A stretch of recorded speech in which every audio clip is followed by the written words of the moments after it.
Assalamualaikum warahmatullahi wabarakatuh. Hari ini saya mau menjelaskan tentang presentasi saya dalam matkul molekuler biologi yang bertemakan replikasi DNA. Dalam presentasi ini saya ingin fokus membahas tentang replikasi DNA pada prokaryotik. Nah, sebelum masuk ke dalam inti dari presentasi ini, saya ingin menjelaskan kembali apa itu prokaryotik. Prokaryotik adalah makhluk hidup yang tidak memiliki membran inti sel, sehingga materi genetiknya itu tidak terkumpul dalam suatu membran. Contoh dari prokaryotik sendiri itu adalah bakteri dan archaea. Rata-rata prokaryotik ini merupakan makhluk uniseluler atau bersel satu.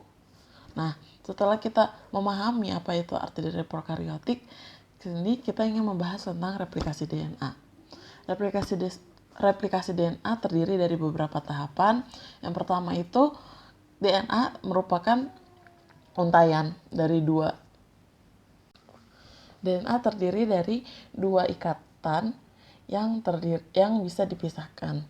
Pada saat replikasi DNA, tahapan yang pertama itu adalah proses unzip atau pembukaan dari rantai itu.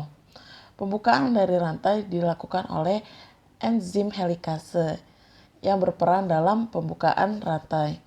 Ketika rantai sudah dibuka menjadi dua dan terjadi bentuk seperti garpu yang disebut garpu replikasi, di sana terjadi lagi proses pembuatan primer atau template dari DNA yang akan direplikasi. Nah, di sini ada enzim juga yang berperan dalam proses pembuatan primer itu, yaitu enzim primerase. Setelah enzim primerase berhasil mengkopi primernya, datang enzim polimerase yang melanjutkan replikasi dari enzim primerase tadi. Nah, proses ini berjalan dari aksen 5 aksen ke 3 aksen. Begitu sampai semua DNA terpenuhi.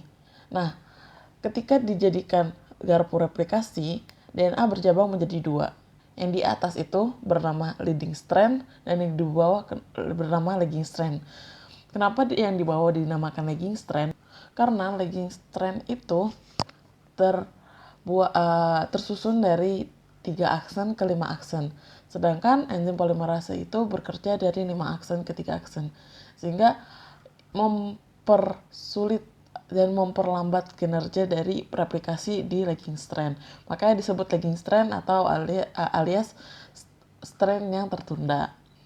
Dalam pembuatan lagging strand ini, fragmen yang dibuat oleh enzim primerase pada awalnya disebut fragmen Okazaki.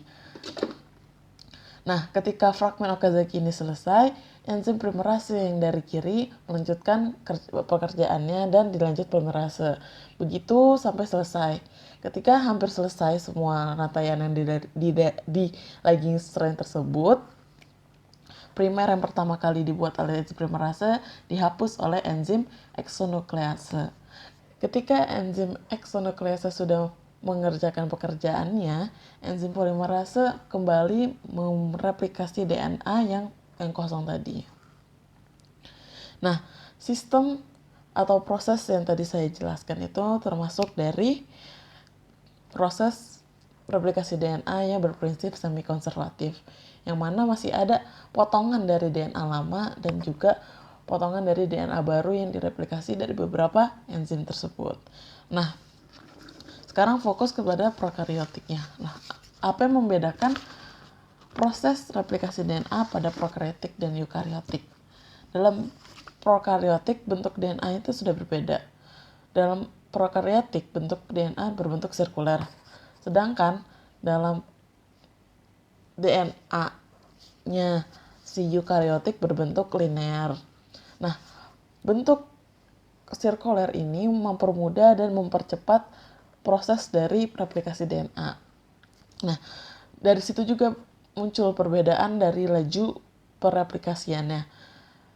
Prokaryotik dapat melakukan replikasi sampai 1000 nukleotida per detiknya, sedangkan untuk di eukaryotik hanya 50-100 nukleotida per detiknya.